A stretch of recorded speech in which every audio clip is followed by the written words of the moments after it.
निक्की की सगाई एक भरे पूरे परिवार में हुई थी, जहां सास, ससुर और दो नंद थे।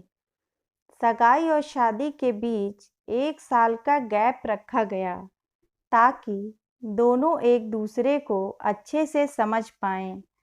निक्की की माँ ने निक्की को घर का सारा काम खूब अच्छे से सिखा दिया ताकि निक्की को ससुराल में कोई तकलीफ ना हो। निक्की अब घर के कामों में भी एकदम निपुण हो गई थी। निक्की का मंगेतर ऋषि बहुत हंसमुख स्वभाव का था। निक्की और ऋषि सगाई के बाद फोन पर खूब बातें किया करते थे। दोनों एक दूसरे के प्रति अपना प्यार व्यक्त करते थे। दोनों के इंतजार की घड़ियां खत्म हुई और उनकी शादी हो गई। निक्की की सास और ससुर जी निक्की जैसी बहू पाकर बहुत खुश थे। निक्की ने आते ही घर की सारी जिम्मेदारियां अपने हाथों में ले ली। निक्की अपने काम से सभी को खुश कर देती थी। सास ससुर बाहर के लोगों और रिश्तेदारों से निक्की की तारीफ करते थकते नहीं थे। दोनों नंद भी भाभी पर जान छिड़कती थी, क्योंकि निक्की उन दोनों का भी सारा काम कर देती थी। उनके कॉलेज जाने से पहले ही उनका नाश्ता और टिफिन भी उन्हें तैयार मिलता था। धीरे धीरे समय बीता। अब निक्की की शादी के 7 साल हो गए थे। निक्की को एक बेटी जो 3 साल की है और एक बेटा 2.5 साल का है। अब निक्की व्यस्त रहने लगी। अब निक्की का काम और बढ़ गया था। दोनों बच्चों को समय पर खिलाना, समय पर नहलाना, बेटी को पढ़ाना, 2 बच्चों के पीछे भागना, जिसमें निक्की बहुत थक जाती थी। घर के सारे काम ठीक तरह से करने के बावजूद भी अब सासू माँ का मुंह टेढ़ा ही रहता और वह ताने मारने का एक मौका न छोड़ती। सुबह की ही बात थी। सासू माँ गुस्से में बोली, निक्की, तुम्हारा ध्यान कहाँ है? बातें बोलकर भूल जाती हो या भूलने का नाटक करती हो? 2 बच्चे बड़े करने में सास ससुर को बिल्कुल भूल ही गई हो। बच्चे तो हमने भी बड़े किए हैं।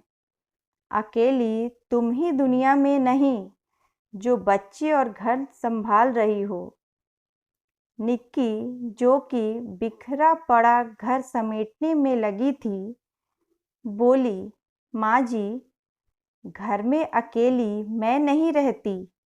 मेरे साथ घर में इतने सारे लोग भी रहते हैं, जिसमें से कोई गीला तौलिया बेड पर यूं ही फेंक देता है, तो कोई जहां नाश्ता और चाय करता है वहीं प्लेट और कप रख कर चला जाता है। सूखे कपड़ों का ढेर समेटना भी पड़ता है और मैले कपड़ों को धोना भी पड़ता है। यह सब करने में भी बहुत समय लगता है माँ जी। मेरे बच्चे अभी बहुत छोटे हैं, तो इनका भी बार बार काम लगा ही रहता है।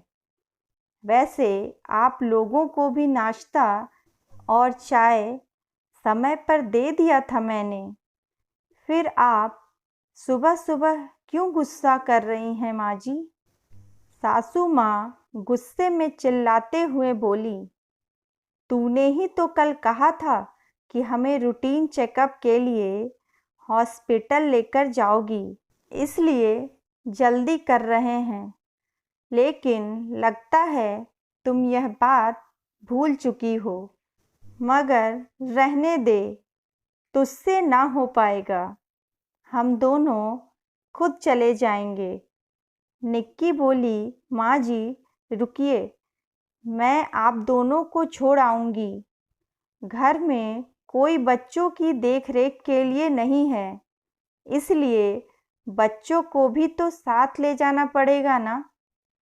सासू माँ बोली, मैंने कहा ना, अब रहने दे। बोलकर सास और ससुर जी लिफ्ट से नीचे उतर गए। निक्की के दिन भर के काम खत्म ही नहीं होते थे। एक तो संयुक्त परिवार और उसमें 2 छोटे बच्चे। फिर भी निक्की घर के कामों में कोई कमी नहीं रखती थी, मगर अब पहले जैसे घर का कोई भी सदस्य खुश नहीं रहता था निक्की से। निक्की की शादी हुई थी तब वह सिर्फ घर के लोगों का ही काम करती थी, मगर अब उसकी जिम्मेदारी दोगुनी हो चुकी थी। 2 बच्चों के साथ पूरे घर को मैनेज करते करते निक्की अब थकने सी लगी थी। आखिर थी तो वह एक औरत थी जो कितना भी कर ले, फिर भी सभी को यही लगता कि तुमने किया ही क्या। अब सभी को निक्की से शिकायत रहने लगी थी। एक दिन तो कुछ रिश्तेदारों के सामने सासू माँ और ससुर जी बोले, आजकल के बेटे बहू तो बस खुद के बारे में सोचते हैं, खुद का परिवार जैसे ही पूरा हुआ नहीं कि घर के बुजुर्गों के प्रति उनका कोई ध्यान ही नहीं रहता। निक्की को उनकी यह बात बहुत बुरी लगी। वह सोचने लगी, इतने सालों तक वह बस दूसरों के लिए ही तो जीती आई थी। सास ससुर, पति, नंद और अब बच्चे। निक्की घर और बच्चों में इतना व्यस्त रहती थी कि उसे अपने बाल कंघी करने का तक समय नहीं मिलता था।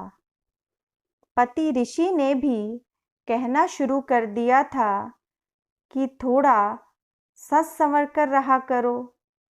पहले कितनी सुंदर लगती थी, अब देखो कैसे पेट निकल आया है। एक्सरसाइज किया करो, हमेशा घर के कपड़ों में घूमती रहती हो। पति को खुश करने के लिए भी तुम्हारे पास टाइम नहीं है। तुम्हें देखकर मेरा मूड खराब हो जाता है।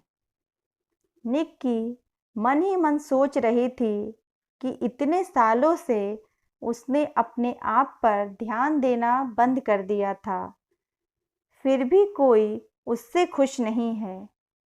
घर की चलती फिरती मशीन बनकर रह गई थी वह बस।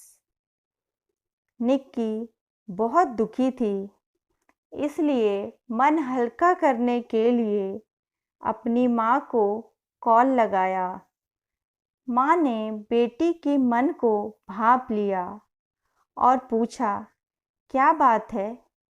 निक्की बोली, माँ, मैंने क्या कुछ नहीं किया परिवार के लिए और अब तक करती आई हूँ।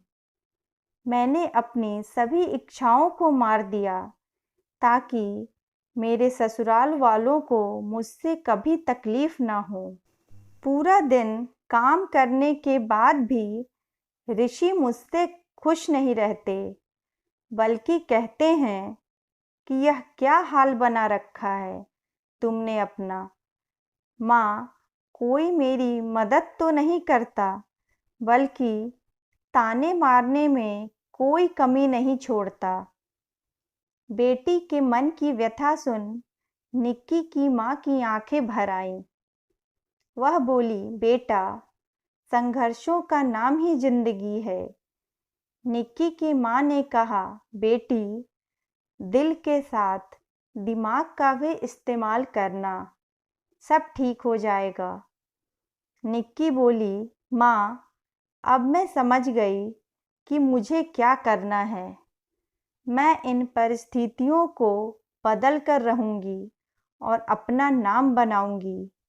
एक दिन वापस यही लोग मेरी तारीफ करेंगे, देखना आप। मगर माँ, इस बार मैं सिर्फ इनके लिए नहीं जीऊँगी, मैं अपने लिए जीकर इन सब की नज़रों में अपने लिए स्थान बनाऊँगी। मैं ससुराल वालों की सेवा करते करते खुद को नहीं खोने दूँगी। अब तक जिन इच्छाओं को मैंने अपने अंदर ही मार दिया था, अब मैं उन्हें भी पूरा करूँगी। माँ ने निक्की को आशीर्वाद दिया।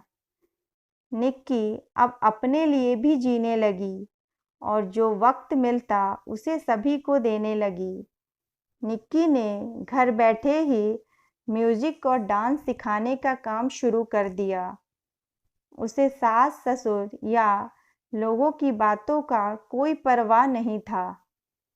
वह अब घर बैठे अच्छी आमदनी भी करने लगी थी।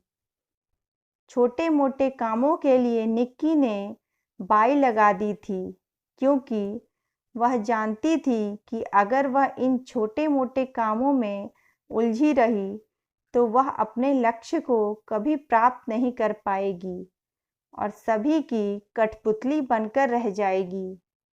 अपने आप पर ध्यान देने की वजह से फिर से निक्की का चेहरा चमक उठा था और आत्मविश्वास का रंग तो अलग ही होता है जो चेहरे से झलकता है। ऋषि फिर से निक्की के साथ रोमांटिक होने लगा। ऋषि ने निक्की से कहा, निक्की, मैं तुम्हारे इस परिवर्तन से बहुत खुश हूँ। निक्की फिर से पति का प्यार पा चुकी थी। घर में हेल्पर रख निक्की अब समझ चुकी थी कि जिंदगी में हर मोड़ आसान नहीं होता, हमें उसे आसान बनाना होता है। हेल्पर के साथ से निक्की ने फिर से सबका दिल जीत लिया। इसलिए कहा जाता है कि जब तक आप अपने लिए नहीं सोचेंगे, कोई और आपके लिए नहीं सोचेगा। इसलिए खुद को इग्नोर नहीं करना चाहिए। सबके साथ खुद का भी ख्याल रखना चाहिए। कहानी पसंद आई हो तो please like, share and subscribe. Thank you.